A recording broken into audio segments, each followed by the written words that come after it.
Bonjour à toutes et à tous. Donc nous continuons notre cycle d'enseignement qui nous permettent de réfléchir et de nous remettre en cause et surtout d'évoluer dans notre couple. Alors vous savez qu'il y a une image que j'avais donnée plusieurs fois dans les cours, c'est que la vie c'est un petit peu un examen en 4 étapes. Comme quelqu'un qui va passer un master et qui va avoir 4 années d'études. Et chaque année, il va devoir obtenir certains UV à l'université. Bon, les UV, vous savez que ce n'est pas un niveau de bronzage. Donc ce sont des unités de valeur, des examens qu'on va avoir chaque année. Maintenant, imaginez que la première année, je dois obtenir 5 UV. La deuxième année, je dois en obtenir 10. La troisième année, je dois en obtenir 6. Et la quatrième, je dois en obtenir 4. Maintenant, si la première année, j'étais un peu paresseux, je n'étais pas adapté au système scolaire, sur les 5, j'en ai eu 1. Donc la deuxième année, je ne peux pas en avoir juste 10, il faut que j'ai 10 de la deuxième année, plus 4 de la première année que je n'ai pas eu. Ça fait 14. Manque 2 pour la deuxième année, j'étais amoureux, je n'ai pas réussi à me concentrer. Sur les 14, j'en ai eu 2. Donc il m'en manque 12. Donc la troisième année maintenant, j'en ai plus besoin de 6. J'en ai besoin de 6 plus 12, ça fait 18. Maintenant, cette image, c'est quoi? La première année, c'est le célibat. Quand je suis célibataire, il y a un certain nombre d'UV que je dois obtenir. D'accord? Ça veut dire que je dois définir mon niveau professionnel, mon niveau émotionnel, mon niveau spirituel, de religiosité. Je dois développer mes capacités, ma gestion de ma peur, la relation avec l'argent, avec l'autre, avec le regard de l'autre, avec la maturité. Tout ça, ce sont des UV que je dois atteindre tant que je suis célibataire. Ça se comprend, c'est facile. Maintenant, si quelqu'un va dire « oui, mais c'est pas tellement simple, et si j'ai pas fait, et si je suis pas construit, et si j'ai pas atteint ces résultats, comment je vais faire ?» On dit la Torah, elle dit « ça n'est pas grave. De toute façon, tout ce que tu n'as pas atteint en tant que célibataire, tu vas l'épouser. Parce qu'Hachem va te faire rencontrer une personne qui a certains manques et certains plus, et qu'ils sont complémentaires avec toi-même. C'est-à-dire qu'en fait, tout ce que tu n'as pas travaillé en tant que célibataire, eh ben, ton conjoint va t'obliger à le travailler.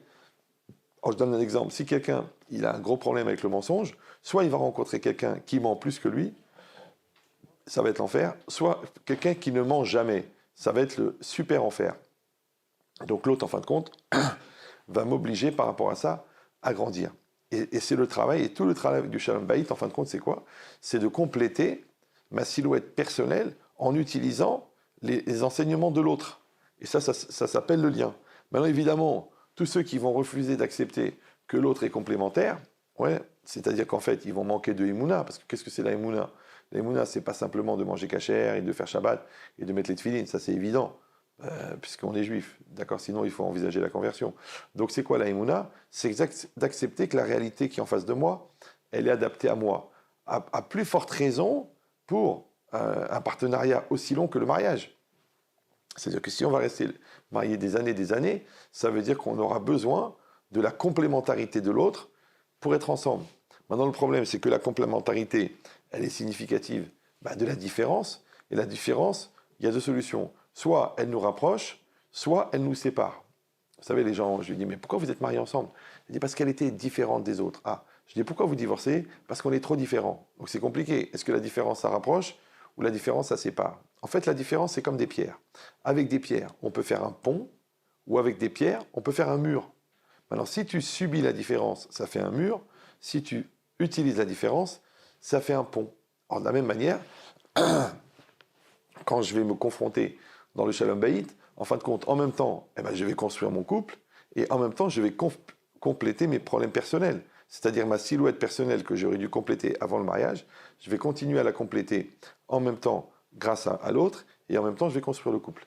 Ah, est-ce que quelqu'un va dire, c'est pas évident, vous la connaissez pas, c'est une folle, il est fou, il a un mauvais caractère, c'est une famille tordue. Ok, donc toi, tu ne veux pas accepter de grandir avec l'autre, c'est pas grave. Parce que ce qu'on n'a pas atteint en première année, c'est-à-dire en tant que célibataire, ce qu'on n'a pas construit en tant que couple, c'est pas grave, on va l'accoucher. Ben oui, parce que les enfants, ils ont un défaut majeur, c'est qu'ils viennent de nous, donc ils vont hériter génétiquement de ce qu'on est, donc tout ce qu'on n'a pas travaillé avec son conjoint, on va être obligé de le travailler en tant que parent. Parce que l'enfant, il va me renvoyer des choses. Maintenant, si j'ai l'intelligence de comprendre que ça, c'est moi, d'accord, je vois, tiens, l'enfant, il est têtu comme moi, ou l'enfant, il est hypersensible comme moi.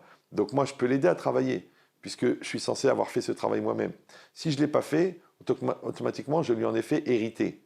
Si j'ai l'intelligence de comprendre que l'enfant, c'est une chance pour moi, et ça, c'est la 3e année, d'accord? Donc c'est pour ça que quand il y a un problème avec un enfant, le rave, le directeur d'école, le psychologue, il va vous dire essayez de vous mettre à sa place, essayez de le comprendre, essayez de trouver les mots pour le convaincre.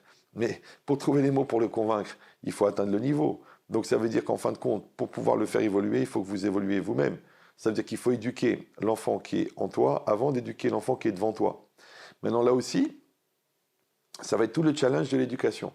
Maintenant, si on est dans ce qu'on appelle en hébreu un mabat moussari, c'est-à-dire une vision de travail sur soi et de remise en cause. Donc on est dans ce parcours personnel de faire un travail sur soi, ensuite dans un parcours de construire avec son conjoint, et ensuite on est partenaire, c'est-à-dire on est partenaire du bien-être des enfants. Donc on devient des pédagogues. Mais encore une fois, l'école de pédagogie, en fin de compte, c'est le travail que j'ai fait avec moi-même, parce que quand j'ai dû gérer l'enfant qui était en moi, et j'ai dû accompagner l'enfant qui était devant moi, parce que ma femme c'était une gamine, elle est devenue une femme. Moi j'étais un gamin, je suis devenu un homme. Moi je suis devenu un homme grâce à elle, elle est devenue une femme grâce à moi.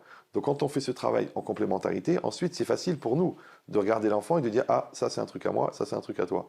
Et comme on l'a conçu ensemble, on va l'éduquer ensemble. Donc il y a un travail complémentaire entre la discipline et l'amour pour réussir à générer que l'enfant il réussit à être lui-même. Et ça, c'est la troisième chance. Mais vous avez compris maintenant qu'elle est une chance pour le couple, mais elle a aussi une chance pour les enfants et elle a aussi une chance pour le couple et pour la personne. Donc si on est dans cet esprit-là, on comprend. Ah, je sais ce que vous allez me dire. Bon, alors et la quatrième étape, c'est quoi?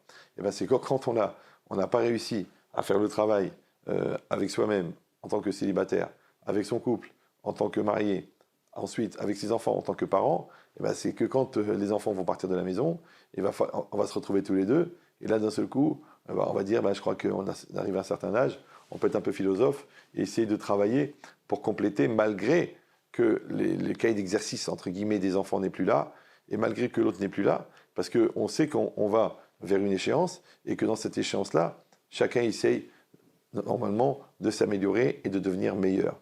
Voilà. Voilà les 4 étapes de notre master. À bientôt.